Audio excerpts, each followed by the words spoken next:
ගාල්ල අක්මීමන ප්‍රදේශයේ කුෂ්ව වූ විදේශිකයෙකු ගාල්ල දිසා අපරාධ කොට්ටාශය විසින් අත්අඩංගුවට ගත් බව කියයි.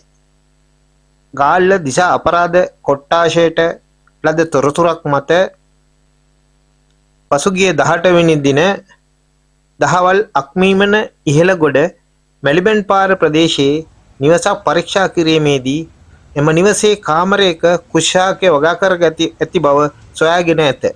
මෙම නිවසේ බෙලාරුස් ජාතිකයෙකු මාස 6ක් තිස්සේ පදිංචිව සිටින අතර ඔහු විසින් කුෂ්මද්‍රව්‍ය නිපදවීම සඳහා මෙලෙස කුෂ්පැල 26ක් පෝච්චිවල වගා කර තිබුණි. මේ වන විට එම ශාකවල මල් පිබී තිබූ අතර එයින් පිටවන ශ්‍රාවයක් කුෂ්මද්‍රව්‍ය නිපදවීම සඳහා යොදා ගැනීමට සූදානම් කර තිබුණි. පොලිස් නිලධාරීන් මෙම විදේශිකයා රැඳී සිටින ස්ථානය පරීක්ෂා කිරීමේදී එක් කාමරයක් වසා තිබෙනු අයුරු දැක එය විවෘත කරන ලෙස විදේශිකයාගෙන් ඉල්ලීමක් කළ නමුත් එම කාමරයේ දොරෙහි යතුරු නැති බවත් පොලිස් නිලධාරීන්ට පැවසූ අතර එහිදී ඔවුන් එම දොර කැඩීමට උත්සාහ කිරීමේදී කලබල වූ විදේශිකයා එම ස්ථානයෙන් පැනදී වූ අතර පොලිස් නිලධාරීන් ඔහු ලුහුබැඳ ගොස් අත්අඩංගුවට ගෙන ඇත.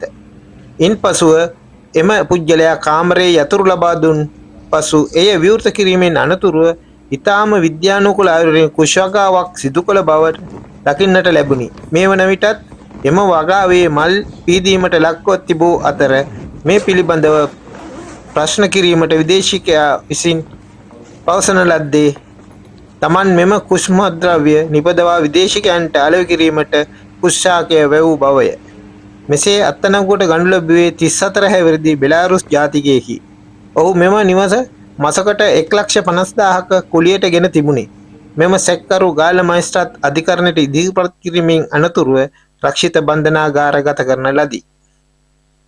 ගාල්ල දිසා කොට්ටාශ භාර වැඩබලන අධ්‍යක්ෂක සහකාර පොලිස් අධිකාරී නාමල් පෙරේරා මහතාගේ උපදෙස් මත ප්‍රධාන පොලිස් පරීක්ෂක සම්පත් විජේරාම, පොලිස් සැරෙන් ගාමිණී, පොලිස් කොස්තාපල් වරුන් වන චින්තක සමරකෝන්, සේදර හෙට්ටි සහ මදුසංක යන නිලධාරීන් මෙම මෙහෙයුමට එක්ව සිටියහ.